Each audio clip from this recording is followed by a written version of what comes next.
Now for the part that we've all been waiting for. We're going to wrap up this week's show with an in-depth look at the bucks that our teammates are going to be chasing this fall. We're going to start off with Tom Elford and Richie Music as they show us some of the bucks they have on their hit list. All right, guys, so here's our hit list from this year. Number one on my list, this deer right here. Big old double dropper. I actually shot this deer last year with the bow, high in the back, and I got this picture 15 days later. He's hopefully still around. He's a very unique deer, 2 drop tines and a unicorn growing on the back of his head. A lot of these other deer, like this one here, live on the farm. I don't have any pictures of him, but he's an absolute giant, 4, 5, 6 years old, I'm not sure. Found his shed on the property and some standing beans. Some of these other deer here are from our farm up in Wisconsin. Richie and I hopefully will get a crack at them with a rifle. But most of them are local, 15 miles from our shop. We hope to kill a monster this year. Well, we're on our way back from our Wyoming trip, which is an unbelievable amount of fun and just a great adventure.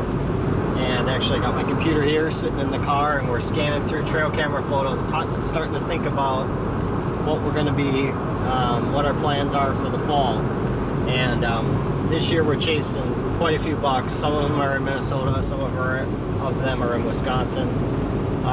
The main ones for Wisconsin are a new buck that we found this year that we are calling Uncle Buck. It's a mainframe 10. This buck has a kicker off of its G2 on its left side. The thing is just a giant, and we only have a few pictures of him, but he just showed up in two different camera sites, so we're excited for him.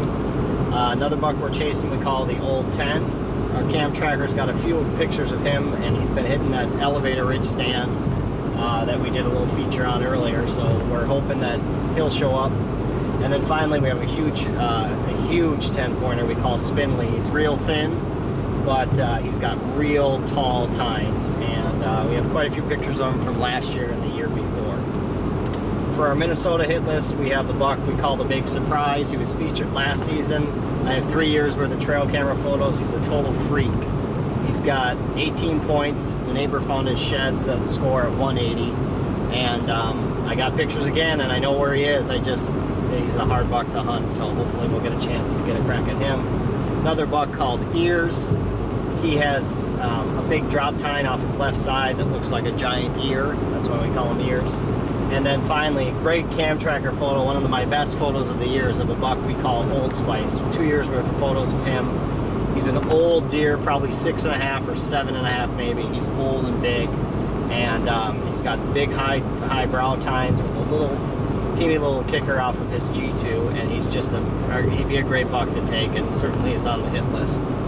So those are the bucks we're after this year. As far as myself, I'm not having the luck that I usually have when it comes to putting out trail cameras. This year, I've only got one shooter buck on my mind. His name is Floppy Ear. Otherwise, I still got a lot of cameras out, so hopefully some more bucks are going to show up. My favorite buck of all is the Flyer buck. I have lost track of him since last year, and hopefully he's going to show up this year.